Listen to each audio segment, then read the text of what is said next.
Imagine this. You've spent years building your brand, pouring energy into crafting the perfect emails, polishing creative, designing campaigns that look absolutely amazing, and suddenly none of it matters. Because here's the truth. In 2025, creative is no longer the moat when it comes to retention marketing. That's the exact wake-up call that I got at Klaviyo's KBOs 2025 event in Boston in September a few weeks ago. This wasn't just another conference. This was a reminder that if you're relying on copy and design alone to grow in e-commerce, you're already behind. And in today's episode, I'm breaking down the biggest takeaways from KBOs 2025, the mindset shifts, the product roadmap, and the exact tools and strategies Klaviyo is rolling out that are going to reshape retention marketing in 2026 and beyond. What's up, guys? Mark here, and I just got back from Boston, where I had an incredible time at KBOs, which is Klaviyo's big operator summit event. I've wanted to go to this event ever since 2017, but it's been on pause since 2019.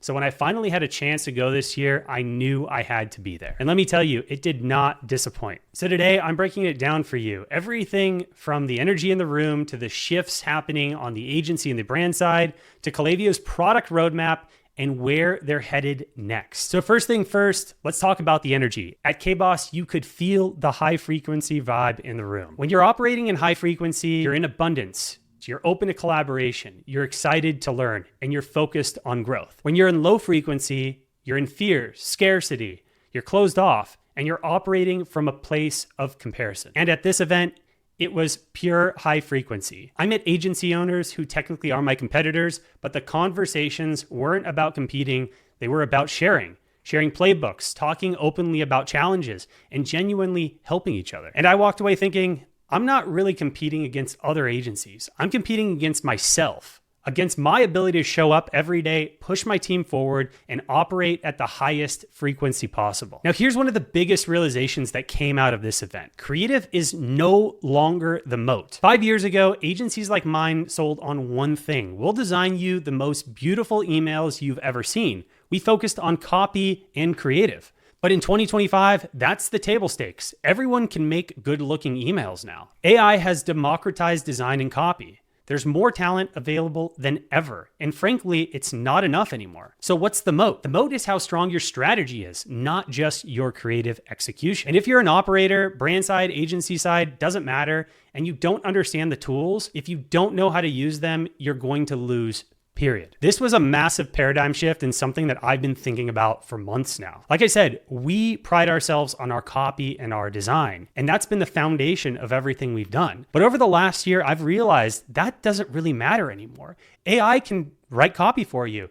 You can find great designers all over the world that can actually make great creative. What they can't do is the strategy, the execution, and the understanding of the CRM ecosystem. And that's what I've realized we have capabilities at Breadloaf that makes us stand apart from our other competitors and the other agencies in the marketplace. We've realized if we just rely on our world-class copy and design team, which I really pride ourselves on, it's going to be more challenging to sell than ever before. We've really restructured how we're pitching when it comes to getting new clients at Breadloaf. So next, let's talk about where Klaviyo is heading. In AB's keynote this year, if you don't know who AB is, he's the founder and CEO of Klaviyo. He laid out 3 big areas that Klaviyo is investing heavily into. Number 1 is multi-channel orchestration. Klaviyo is no longer just email. It's no longer just SMS. They're building a full customer-centric CRM. That means support, social, WhatsApp, all under one roof. Now, number 2, analytics and insights. They're giving operators sharper data so we can make better and faster decisions. And number 3 is autonomous marketing. More AI, more automation, and more tools that compress hours of work into minutes. One of my biggest takeaways when it came to AI and automation is the Klaviyo MCP server integration with Claude. Not only can you now connect Klaviyo directly to Claude and leverage Claude's backend AI infrastructure to dig deep into your Klaviyo data, they're also investing into building out other LLMs like ChatGPT in 2026. The big picture here, Klaviyo is graduating from being just an ESP to being the CRM of record for Shopify and e-commerce. And that's a massive shift. Now, I have to say my favorite part of the event this year was the product roadmap. And here's what stood out. The first key takeaway from the product roadmap was the service and help desk inside of Klaviyo. You'll soon be able to manage all customer service and CX directly in one platform. The second is AI agents. You'll be able to ask Klaviyo questions and get real-time answers instead of digging deep through exports. And then we have RCS, rich text messages with embedded checkout buttons inside of SMS. This is a game changer, and this is going to make SMS more of a dynamic platform that we can do more than just characters, MMS, GIFs, and JPEGs. And then we have WhatsApp. Finally, global opt-in list growth outside of the US. We've been looking for an option like this for years. We can easily get customers to opt into SMS in the US, but as we go internationally, those SMS compliance and data rules become super challenging to navigate. And ultimately, most international users want to use WhatsApp in the first place. So this big integration with WhatsApp, being able to collect WhatsApp opt-ins in the future is huge for the future of international marketing with Klaviyo. And then last, we have the Gatsby integration. Earlier this year, Klaviyo acquired Gatsby, which is a special platform designed to run social campaigns. So the big thing about Gatsby is you can run comment to get social campaigns where you can capture email and SMS straight into Klaviyo. Now at this time, the platform's not fully integrated all in one, but if you want to use Gatsby, you can easily sign up, purchase, and start using the platform on Gatsby's main platform. And then what you can do is integrate it in with Klaviyo. Their plan in 2026 is to integrate the two platforms together. So you'll have full social lead capture directly in your Klaviyo portal. That's awesome because now we're going to be able to focus on email, SMS, push, WhatsApp, and social opt-ins. 5 different channels that are helping us go omnichannel in the future and beyond. And then the one thing I'm geeking out on the most is the Claude Klaviyo via MCP. I know I mentioned this a minute ago, but you can now connect your Klaviyo account to Claude and literally ask all your data questions in plain English. That's not an incremental update. That's a complete game changer. What would have taken you hours, if not days, having a data analyst sift through manual exports of data looking for results can now all be done by a simple prompt via MCP server. And it's really easy to set up. If you're interested in more information on this, I've done another video. I'll post a link in the notes below, and you can easily take a look at it and learn a little bit more about the NCP Claude integration. Another huge highlight for me was seeing Drew Sanaki talk from Postpilot. Drew's one of the co-founders of Postpilot. We've been a trusted partner with Postpilot for upwards of 5 years now at Breadloaf. Direct mail is a pivotal piece of our retention program, and I was really stoked to connect with Drew at the event and to see him speak. I wanted to share a couple nuggets that I wrote down from his presentation. The first one is you want to spend around 1% of your top line revenue on direct mail. So let's say you're doing $100K a month in top line, you want to spend at least $1,000 on direct mail. What I like to personally do is look at direct mail on a quarterly budget. What are you going to do Q1, Q2, Q3, Q4, and then you're going to pick larger marketing peaks, win back opportunities, and a budget for automation to be able to scale your direct mail efforts. The second is you can now use handwritten VIP cards. Yes, you can now programmatically generate in your founder's handwriting. What's cool about this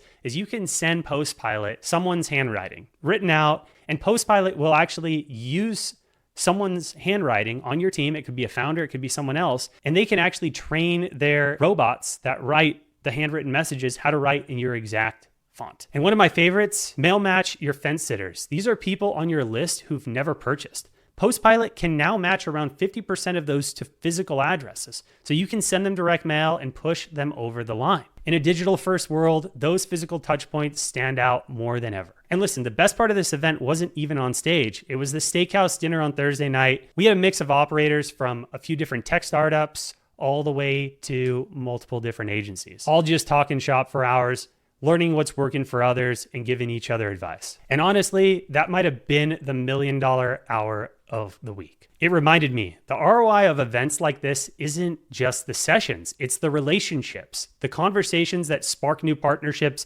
new strategies, and new opportunities. From being at this event this year, we were able to connect with the Klaviyo partner team that's now opened up some massive doors for us, where we're working closer with them than ever before. We've been a Klaviyo partner for 10 years now, and I'm so stoked to see where things are going and where the platform is maturing. Coming out of KBOs, I've set 3 goals for Breadloaf in the next 12 months.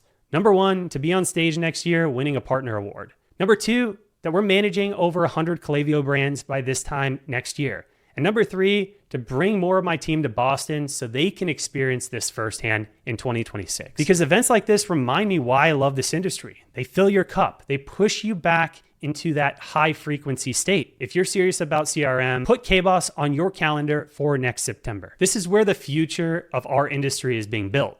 Creative isn't the mode anymore. Platform, AI, and strategy are. And the operators who lean into that shift right now, they're going to be the ones winning Q4 and dominating in 2026. If you got value from this breakdown, hit the subscribe button and drop your biggest takeaways in the comments, and share this with someone who's still sleeping on Klaviyo. And if you want my help growing your brand with Klaviyo, I've got a special gift for you today. I want to offer you my $4,000 brand retention audit. This audit's been executed hundreds of times from brands at the 7, 8, and 9 figure level. And I want to give it to you for free.